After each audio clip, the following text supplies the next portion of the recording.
हरियाणा सरकार माननीय मनोहर लाल खट्टर जी ने एक शुरुआत की थी।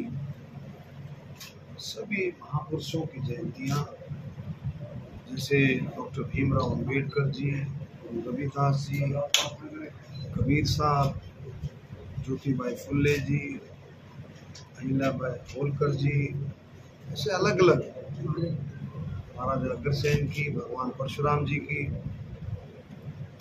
महापुरुषों की जयंतियां हरियाणा सरकार स्टेट लेवल पर मनाती है। इसी के संदर्भ में 30 तारीख को परहावर गांव में माननीय मुख्यमंत्री नायब सैनी जी के नेतृत्व में मोहन बड़ौली जी अध्यक्षता करेंगे। सभी हमारे मंत्री, विधायक और भी सीनियर हमारे पार्टी के और समाज के सभी गणमान्य व्यक्तिगण उसमें हिस्सा लेंगे। केंद्र से भी कुछ लोग, कुछ नेता और दूसरे राज्यों के नेता भी उसमें शामिल हैं। एक बहुत बड़ा प्रोग्राम ये हमने एक शुरुआत की है। उससे पहले वैसे होता रहा है कि सर्व जाति, सर्व समाज, सभी मिलकर के 36 बिरादरी मिलकर के महापुरुषों की जयंतियां मनाएं। एक अच्छा संदेश, एक प्यार प्रेम का, एक भाईचारे का संदेश, और भाईचारा और प्यार प्रेम ज्यादा बढ़े, प्रयासरत हैं। और 30 तारीख का जो प्रोग्राम है, आप और हम सब जानते, गौड़ ब्राह्मण विद्या प्रचारिणी, जो हरियाणा की बहुत पुरानी संस्था है। 1904 में ये संस्था शुरू हुई थी, पंडित प्रभुदयाल गौड़ जी ने शुरू की थी। हरियाणा के सभी कोणों में गौड़ ब्राह्मण विद्या प्रचारिणी के मेंबर हैं। परहावर गांव ने पिछले समय में, काफी पहले, गौड़ ब्राह्मण विद्या प्रचारिणी को एक जमीन दान में दी थी, जो किसी कारणवश एडमिनिस्ट्रेटिव सिस्टम में ये थोड़ा सा इसके उलझ गई थी थोड़ा सा।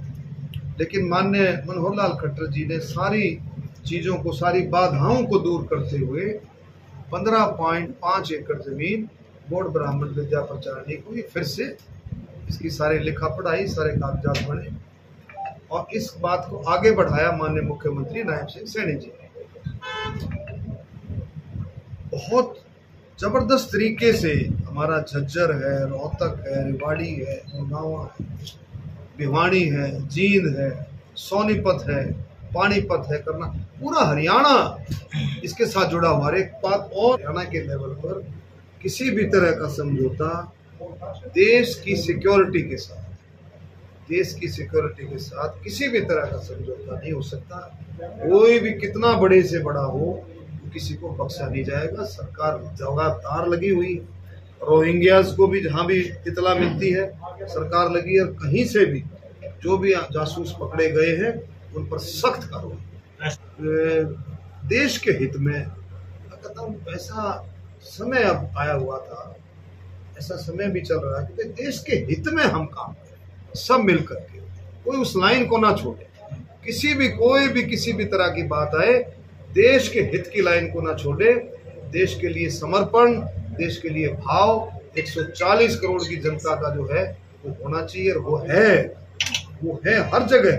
अब आप देखें, देश तिरंगामयी हुआ, हर जगह तिरंगा यात्राएं, और सारी तो माननीय प्रधानमंत्री जी ने कई बार अपने प्रेस कॉन्फ्रेंसेज में भी कई दफा जवाब दे दिया है।